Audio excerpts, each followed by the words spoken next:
हर हर महादेव। जय भोलेनाथ। दोस्तों आज हम लोग जानेंगे शिव पुराण के कुछ उपाय। पूज्य गुरुदेव की कथा से, उनके प्रवचन से सुनकर, समझकर और आप तक इन छोटे छोटे उपायों को हम लोग पहुंचाने की कोशिश करते हैं। गुरुदेव द्वारा बताए गए सारे उपाय बहुत ही कारगर होते हैं दोस्तों। तो आज की वीडियो में हम लोग जानेंगे उन उपायों को जो लोग काफ़ी डिप्रेशन में रहते हैं, काफ़ी परेशान रहते हैं, किसी न किसी बात का डर उनको सताते रहता है और हर समय चिंता में रहते हैं, चाहे बच्चे हों या बड़े हों, तो उनके लिए ये उपाय होगा। या हर समय किसी न किसी वजह से बीमार रहते हैं तो उनके लिए उपाय होगा दोस्तों। साथ ही घर में ग्रह क्लेश होते रहता है, झगड़ा होते रहता है, उसके लिए भी एक उपाय को जानेंगे। तो दोस्तों आज की वीडियो में हम लोग 2 खास उपायों के बारे में जानेंगे। बहुत ही महत्वपूर्ण बात होने वाली है, इसलिए आपसे अनुरोध है कि अंत तक अवश्य ही देखें। यदि इस वीडियो की कोई भी बात आपको अच्छी और उपयोगी लगे तो एक छोटा सा लाइक अवश्य करें दोस्तों। आपका लाइक ऊर्जा से भर देता हम लोगों को। आप पहली बार मेरे चैनल पर आए हैं तो मेरे चैनल को सब्सक्राइब करिए, बेल नोटिफिकेशन अवश्य दबाइए, जिससे आने वाले वीडियो आपको समय से प्राप्त हो सके। कोई भी प्रश्न या सुझाव हो तो कमेंट बॉक्स में लिख सकते हैं दोस्तों। तो दोस्तों जानते हैं हम लोग पहले उपाय के बारे में। नवरात्रि में ही ये उपाय करना है दोस्तों। नवरात्रि के किसी भी दिन आप कर सकते हैं इस उपाय को। अष्टमी तिथि तक ही कर सकते हैं, अष्टमी से लेकर नवमी के बीच में ही करना है। चाहे आप अगर अभी मौका है इस नवरात्रि में करें, अगर किसी कारणवश इस नवरात्रि में नहीं कर पा रहे हैं तो आप किसी भी नवरात्रि में कर सकते हैं। वर्ष के 4 नवरात्रियाँ होती हैं, 2 गुप्त नवरात्रि और 2 प्रकट नवरात्रि दोस्तों। तो आप उनमें से कभी भी कर सकते हैं, लेकिन अभी तो मौका है तो आप अभी कर सकते हैं। जिनको समस्या है वो खुद कर सकते हैं तो अति श्रेष्ठ है। अगर जिनको समस्या वो नहीं कर पाते हैं तो आप कर सकते हैं। कोई भी घर का सदस्य उनके नाम से कर सकता है इस उपाय को। इसके लिए दोस्तों हमें लेना होगा एक तांबे का पात्र, तांबे का लोटा, और तांबे के लोटे में हमें जल भर लेना होगा। गंगा जल में से शुद्ध घर का जल भर लेंगे हम, और उसी में डालेंगे एक बेलपत्र। बेलपत्र की 3 पत्तियाँ जल के अंदर रहेंगी और डंडी का भाग जो है ऊपर रहेगा। फिर उसके बाद दोस्तों इस जल को हम अपने घर में पूजा स्थल पे या फिर अपने रसोई घर में जहाँ पे जल का अपना मटका होता है वहाँ पे रख देंगे ढक के रात भर। और रात भर रखने के बाद दूसरे दिन उसे लेके घर में, पूरे घर में हम लोग घूमेंगे। उस जल को लेकर, जल के पात्र को लेकर पूरे घर में घूमिए, और घूमने के बाद स्मरण करते रहिए उस समस्या को, उस परेशानी को और उस व्यक्ति को।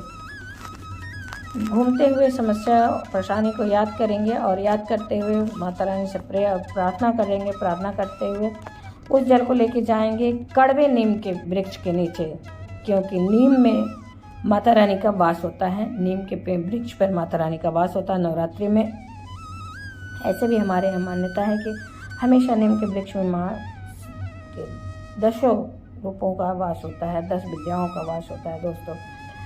तो नवरात्रि में खास होता है। नवरात्रि में उनकी कृपा बहुत ज़्यादा होती है। माना जाता है कि नवरात्रि में माँ पृथ्वी पे विचरण करती हैं। तो दोस्तों नीम के वृक्ष की जड़ में उस जल को अर्पित कर देंगे, उस व्यक्ति का नाम लेते हुए जिसको समस्या है, या उस बच्चे का नाम लेते हुए जो हर समय बीमार रहता है या फिर किसी न किसी डर से परेशान रहता है, उस व्यक्ति या बच्चे का नाम लेते हुए, और उस जल को वहीं पर अर्पित कर देंगे। और उस बेलपत्र को भी वहीं जड़ में चढ़ा देंगे नीम के वृक्ष के, और प्रार्थना करके चले आएंगे दोस्तों। यदि आप ऐसा करते हैं और धूप दीप जला देंगे वहाँ पे, तो इस समस्या से बहुत जल्दी ही आपको निजात मिल जाती है। अब जानते हैं दोस्तों हम लोग दूसरे उपाय के बारे में।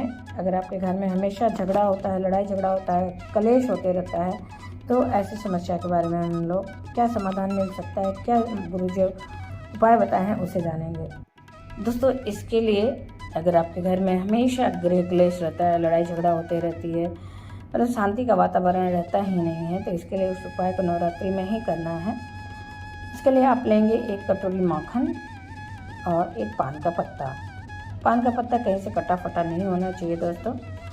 और उसे माता रानी के, किसी भी माता रानी के मंदिर में आप चले जाइए, और माता रानी के मंदिर में जाकर उस पान के पत्ते पर कटोरी वाला माखन अर्पित करके माँ को धूप दीप दिखाकर प्रार्थना करके चले आइए। यदि किसी कारणवश पान का पत्ता नहीं मिलता है तो आप सिर्फ और सिर्फ माखन की 1 कटोरी आप माँ को अर्पित कर दीजिए, भोग लगा दीजिए दोस्तों। यदि आप ऐसा करते हैं तो आपके घर से गृह क्लेश दूर होती है, परेशानियाँ दूर होती हैं। साथ ही आपके कोई भी मनोकामना है तो उसके लिए भी आप इस उपाय को कर सकते हैं।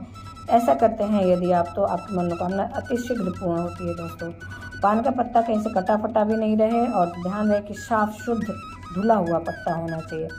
साथ में ये बात भी ध्यान रखें कि चिकने भाग पर माखन को अर्पित करेंगे, उल्टे तरफ से नहीं। तो आप इस उपाय को भी कर लें दोस्तों। ये उपाय बहुत ही कारगर, बहुत ही अचूक है। ये तो रहे 2 उपाय आज के दोस्तों। नवरात्रि में कभी भी आप कर सकते हैं, कल कर सकते हैं या फिर आज ही कर सकते हैं। उम्मीद करते हैं इस वीडियो की जानकारी बहुत ही उपयोगी और अच्छी लगी होगी। यदि आपको उपयोगी और अच्छी लगी तो एक छोटा सा लाइक अवश्य करिए। आप पहली बार मेरे चैनल पर आए हैं तो मेरे चैनल को सब्सक्राइब करिए, बेल नोटिफिकेशन अवश्य दबाइए, जिससे आने वाली वीडियो आपको समय से प्राप्त हो सके। कोई भी प्रश्न या सुझाव कमेंट बॉक्स में लिख सकते हैं दोस्तों। फिर मिलते हैं नई जानकारी के साथ नए वीडियो में। तब तक के लिए जय माता की, माता रानी की कृपा और आपके पूरे परिवार की सर्वदा बनी रहे दोस्तों। हर हर महादेव, जय भोलेनाथ दोस्तों। धन्यवाद दोस्तों।